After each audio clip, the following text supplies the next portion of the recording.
All right. And we are live. Hi, Ed. Hey, welcome. So, Ed, today we were talking about landing page because we're working on the landing page for the book. And let's first give a little bit of context. Why are we working on the landing page, and what is the goal of the landing page for us, as we are, of course, still writing the book, but we already have a landing page almost ready to go. Right. So there are many uses of a landing page. Landing page basically is a place where you send people to know more about your book, the book that you're authoring. Now, it could be at any stage, whether before you wrote the book or you want to send them after or during the time when you are writing the book. And that's what we are recommending, that like throughout the process, you should have a place where people can go. And if the book is not ready, sign up for the waiting list. Or if the book is ready, to go and purchase the book, or if they have purchased the book, then sign up for bonuses somewhere. So those are the pages where you send them. They could be even a blog post, but then they act like a landing page because you're landing people there.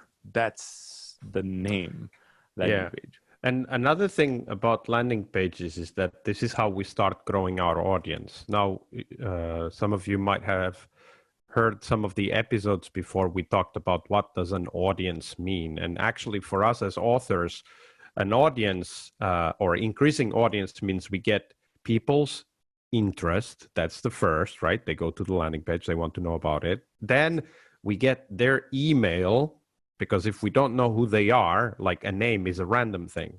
But if we have a contact point, an email, a phone number, an event, whatever that might be, then they become an audience member for us. And it's important that we talk about contacting the we'll call them audience members, but they're really customers, right? Because even people who go to a landing page and download like the sample chapter are customers of yours. They are listening to what you have to say, and they are engaging with you in not necessarily a monetary way, but definitely a commercial way. If you're writing a nonfiction book, you're helping somebody solve a problem. So you're actually selling something even for free, or actually it's never free, because attention is expensive, and it is expensive in the biggest, in the most expensive asset we have, which is our time. So what we are really doing by growing the audience is growing customers. They will eventually at some point become either paying customers, or they will invite you to be at their conference or their event, but they really are customers. So this is one key aspect, is that landing page is also the engine of growth for the customers that you will generate with the book that you're writing. And we follow a philosophy that is, if people are not on your email list, they're not your audience. There's so much of noise there. There's so many social platforms, and people go extra mile in growing their audience there. But in our simple definition, simplify your life version of it, is people are not your audience unless they are on your email list. And let's break that down. Many years ago, I had a t-shirt business, and it was a t-shirt business for a specific audience. We were writing t-shirts for change agents, people who work in organizations and actually want to bring change to those organizations. And of course, t-shirts are a great way to bring a message to your workplace, right? If t-shirts are allowed, because in some places they aren't, but in our case they were. So we're talking about, software developers, IT industry managers and coaches and so on. So t-shirts were an item of work. They were a tool. And we had a list of 36 people. That's 36, only 36 people. That was the size of our list. And every time we launched a t-shirt, because there were several designs and we were launching designs all the time, we made around 1,000 euros. That's by that time's money, that is like $950, whatever, something around that. We did that with every t-shirt launch, with only 36 people on a mailing list. Now, the reason why we did that is, of course, because we had that mailing list. we could have posted on Twitter. I don't even know if Instagram existed back then, or Facebook or something like that. But obviously, the way that social media platforms work, a message gets drowned in the noise, as you said, Ed. But with the list, you have direct access to people who have told you they want to hear from you. Yeah, and there's technically the list also acts as your data center or data point, to phrase it better. What I mean by that is it's a place where you store the data of your audiences. And if, let's say, because I work in the marketing world, I see every day somebody or the other get their account shut down, even by algorithms mistake, whether they do something or not. And then they have to contact the company. Try to contact Facebook, try to contact Twitter, try to contact Google. Yeah, especially if you're a nobody like us. Yeah, and all your queries usually goes to robots. So and it takes sometimes weeks and months to resolve queries like this, and especially when it's high volume. So if an email list provider does this to you, you can just download the email list and move to a different provider at any given point. Yes, yeah, so there'll be technical hassle, but it gives you control over your audience. Not just control, but it gives you security, right? It's like Twitter can shut you down anytime. Right now, one of my account is like, I've been just hitting the wall, and Twitter remind me of that. So right now, we are during the COVID-19 pandemic, and people are on lockdown. They are, shelter-in-place rules all over the world. And some people, of course, are scamming. There's always scammers out there. But there are legitimate businesses who've been shut down from Facebook and Twitter because they happen to be selling items that scammers are also selling. So now imagine you have you're on Main Street somewhere in the US, and you have your window front, and people are going by and they're seeing your products, and then suddenly Twitter comes and closes your shop because you're not allowed to sell the stuff you've been selling all your life. That's what those platforms look like in real life. They are random, arbitrary, top-down mandates to suddenly shut down accounts. So, I mean, the short of it is never trust Twitter or Facebook.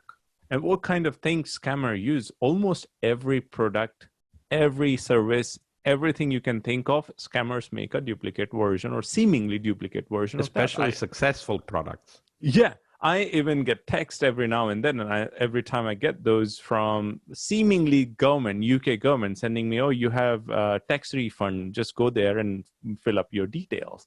And my wife is not as techno aware as I am in this world, so I have to send it to her all the time. Like, okay, if you get a message like this, ignore. So scammers even exist. Government is being duplicated. So, Indeed. Well, by the way, I have a horror story of getting scammed, almost getting scammed once. What happened? I was putting up a summit in blockchain world, and in my experience, that industry attracts the maximum amount of psychopaths compared to any industry I've ever come across. So there's a celebrity in that industry called Andres Antonopoulos or somebody. So I was inviting him to be a speaker on my summit. So and my process is I go to LinkedIn, I find the person who I want to invite. I use tools to get their email address. There are tools like, I think, hunter.io and Lucia. And then you send a manual email inviting them to my summit. And that's exactly what I did. I also sent a message on LinkedIn. After a lot of emails, he agreed. And then suddenly, after a couple of days later, I saw a tweet from him saying that I'm a scammer because I didn't take his permission to put his name in the speaker list. And I spent like 4 or 5 hours going crazy. Like, okay, I checked every email, every conversation. He explicitly said to me that he's joining my summit. And I even made a blog post at that time. I didn't wanted to raise anything, so I deleted it afterwards. But I didn't want it to be discussing that. But then turned out that the person who agreed to be on a speaker as a speaker on my summit was a fake Andres Antonopoulos.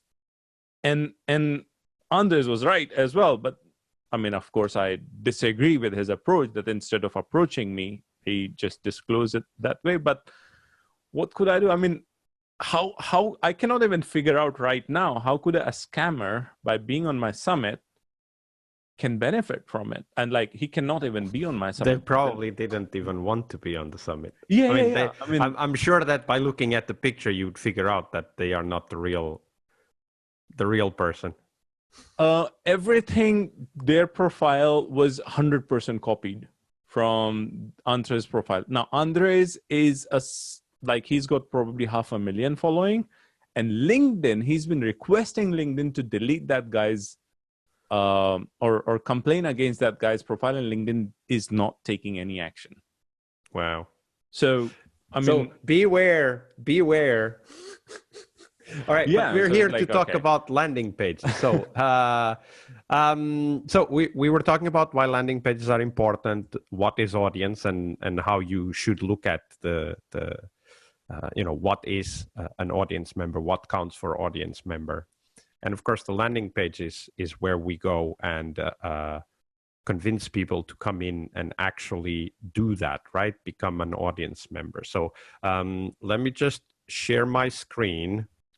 Okay, so let's go first through the sections in that landing page, Ed, and then we'll work through the text, because I actually want to improve the text as we go through that. But let's first walk through the section. So we have a bar at the top, and I know you like this bar. You use it in your landing pages as well. Why did you come up with this design? Why is this bar important at the top? It's not really that important. It's just aesthetically I liked it, and I wanted a place that will identify the people, like tell the people whether they are on the right place or not. You can do it in your copy in different places on the text, but I just like it to make it straight upfront, clear whether you're the right person for this page or not. So this is the place for that. Yeah, absolutely. So we're going to improve this. So let's come back to that later. Then we have the brand, right? So brand and call to action. So if you're already convinced, I guess the goal of this second bar here is that if you're already convinced, you don't need to read the whole copy. You can just click and join the beta community. Maybe you've been recommended here by a friend and you trust that friend and you say, okay, so this is for me. I'll just join the beta community. That's how I read it. What did you think when you put this bar here with the call to action immediately at the top? Yeah, so this gives a look and feel of a proper website, like a homepage. So it makes it, in my opinion, it makes it look like not like landing pages, but kind of a homepage. And in homepage today, I mean, based on conversion, if you view things from conversion point of view, it's always recommended that on wherever your eye end in reading, you should put a call to action. So when they read the bar, top menu bar at the end, now the optional is you can actually put a navigation bar as well, but because it's a landing page and we don't want to send people to different pages, we can have a menu bar that point people to a different place on the same page. So this just gives a feeling of a professional website that you're actually, instead of being on a, that was my ideology behind putting this. You don't have to.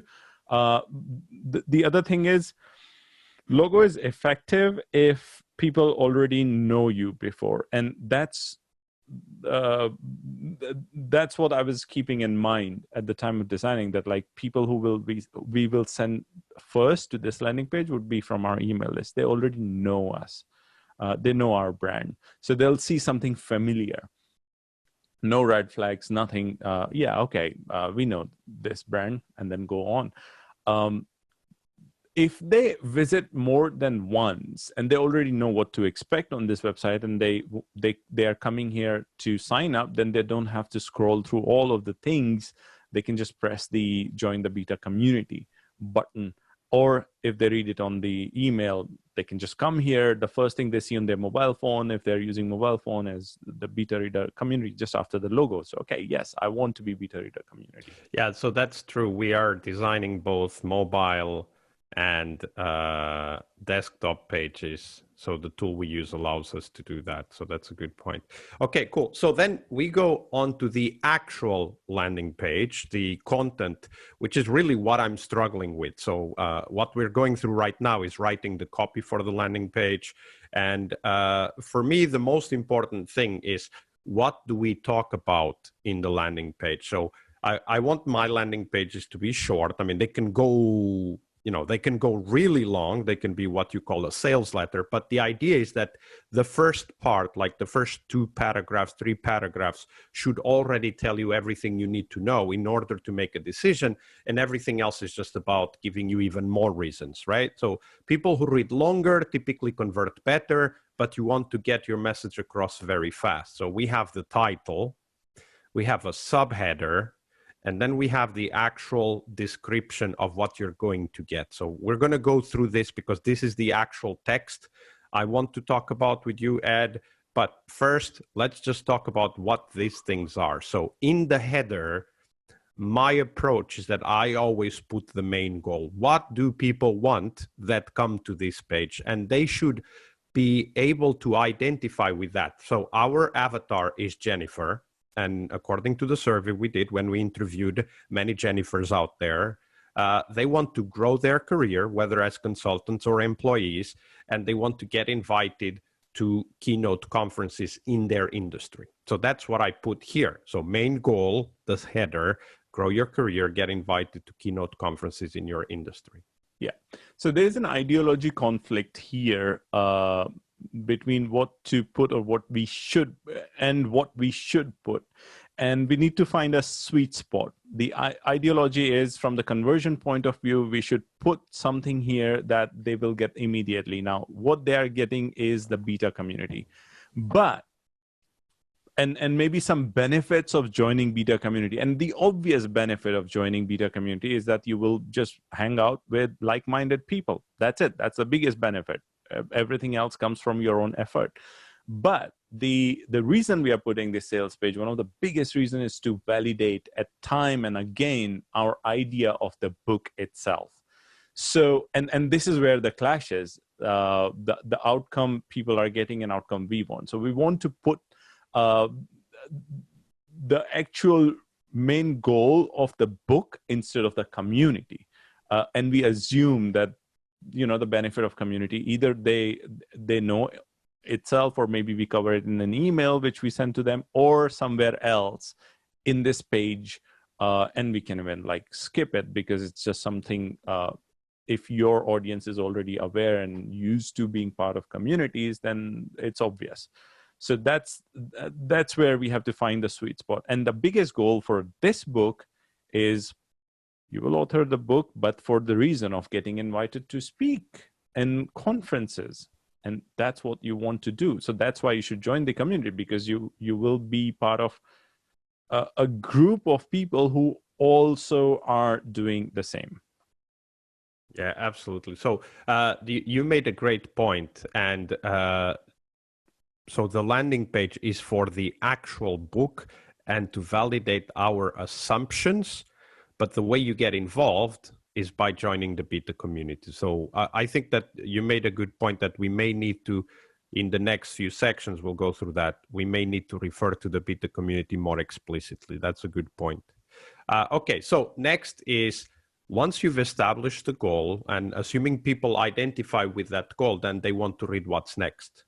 And the basic process with sales, and that's what a landing page is. It is a sales conversation with your prospects. It is objections. That's the main tool that we work with in sales, right? So, of course, if you have the main goal and people will go internally in their mind and say, yes, that's for me, then the next thing is they want to know that you have thought about the obstacles they have thought about. And of course, this also comes from the survey we did to identify what were Jennifer's hopes, but also challenges, objections to not do something to reach that goal. And one of those things is the time that it takes to write that book, right? So write the book you've been wanting to write. We know that Jennifer wants to write a book, so this is for her. Then get your book outlined and the first chapter out there in 48 hours. This is what she's objecting, right? It takes too much time for me to write the book, so I'm not even going to start it, right? So get your book outline and the first chapters out there in 48 hours. Maybe as I'm reading this, I might even put this at the first, as the first clause in this tackling of the first objection. Yeah. And then the last one is start building an audience. And I'm not sure that this works, actually. Now that we've been talking about this, I'm not sure that this is the point, because this is something that Jennifer will only know about when she reads about half of the book, right? She will only start thinking about the importance of having an audience about half of the book or so, like after the first part of the book anyway. So I'm not or sure maybe that she has works. tried it before. Like in my case, the reason I wanted to build audience, the audience became my primary focus once I already had experimented with things not properly, not in the way that we have figured out how to do it, but in different ways, and that didn't work. I created great stuff, great products, great white papers and stuff, but there was no audience to distribute it to. Then I realized, like, okay, now I need audience. So then it makes sense to start building audience and then use that audience to validate your idea as I went along. It's okay, years so of learning. So I'm writing an alternative, and I'll share it in a second.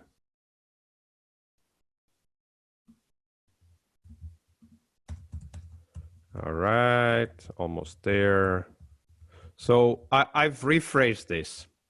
Okay, so sharing is on again. Just What do you before you discuss that, a quick one on this section, which is subheading. There are many things that you can write here. You can write the subheading of the book. You can write subheading of the action you want to take. We have decided to go with the book again for the same reason that we decided to take the main heading about the book, because we are validating the book idea itself, and also the way we are saying that it will solve your problem. All right, cool. So after that, here's the next attempt. So again, biggest objection. Get your book outline and the first chapters out there in 48 hours and write the book you've been wanting to write.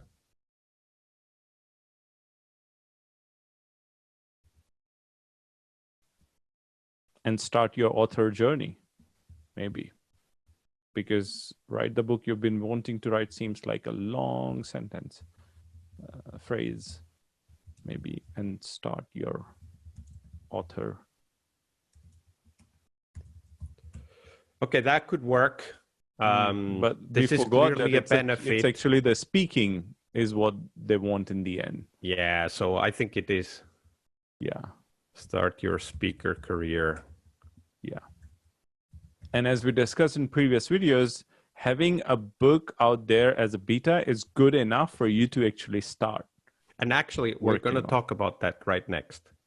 Okay, so biggest objection. So we have the main goal, biggest objection, header, subheader, and now the actual text. And the text, the format I usually follow is objection, rebuttal, because that's what's on people's mind, right?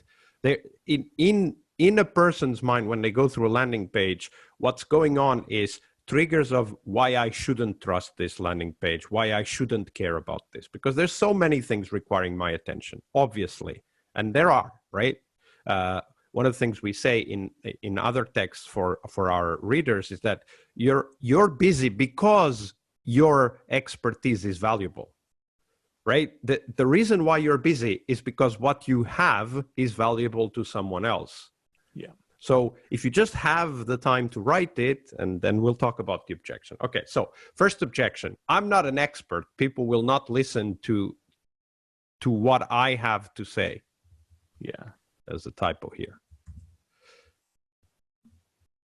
So that's one of the objections, uncertainties, anxieties that we heard from Jennifer. And then the rebuttal is a bit long, so I want your help to make this shorter. It goes like this. Have you ever caught yourself thinking this way? Right? Of course, we've all done that. Here's the thing. You have a lot of experience, and many out there are in search for answers to questions you've already answered. I mean, we've all done this, right?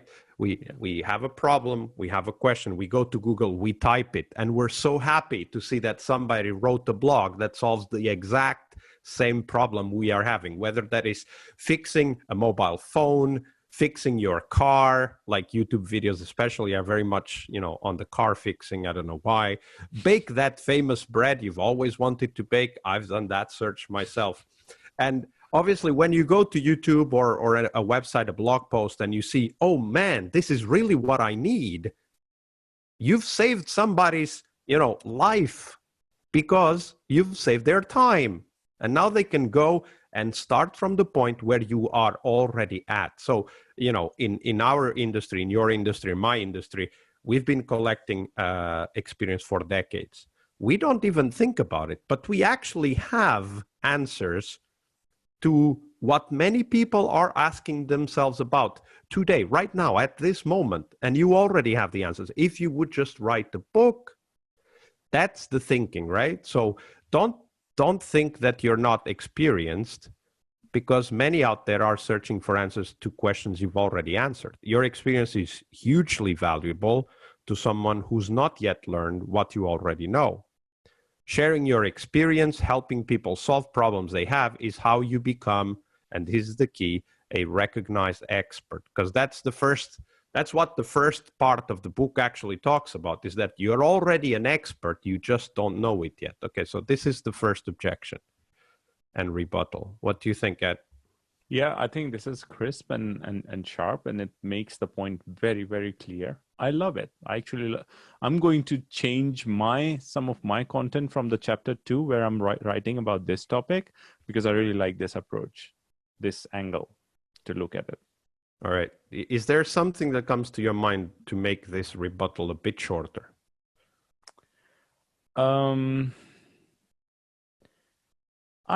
don't think. I'm more on a bias that we may not need the second rebuttal. So maybe that the second objection here, because this itself is one of the major objections. But let's see.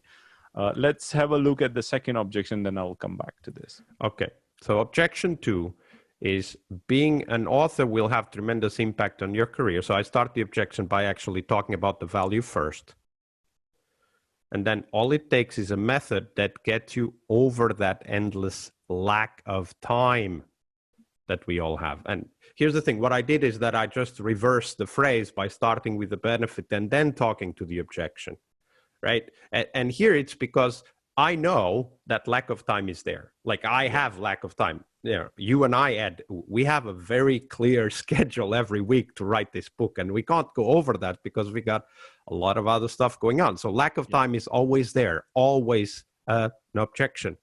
But I wanted to start with the value, because that gives me the hook to talk about what the title is, a method. That's what we're giving people that read the book. We're giving them a method, right? Like just like baking that bread or fixing that car. And then I go to the promise that we have on the title of the book. Get your book started in less than 48 hours. With this method, you'll go from idea to first chapters ready to share in a few hours. And actually, this is what we do in that 48-hour workshop. And we did that with this book, right? I think we got 4 chapters written from having the raw data, the survey responses, to 4 chapters written in 48 hours. Yeah, basically we had 4 really big questions that people need to solve, or 4 problems that need to solve in order to be able to do that. And that's where we begin. And that was, by the way, based on pure research that we are teaching here how to do. Exactly. All right. And then the final thing is start writing that book in less than 48 hours. And now I give you the reason why that's important. And let your experience work for you to get you invited to speak at conferences and even to get you the job you're dreaming of. Here's the reason why I think this is valuable. I'm not sure we should go there, but anyway, the reason why I think this is valuable is that I think that one of the gaps in Jennifer's understanding of what being an author is that Jennifer doesn't understand that a book is selling you to the people who read it.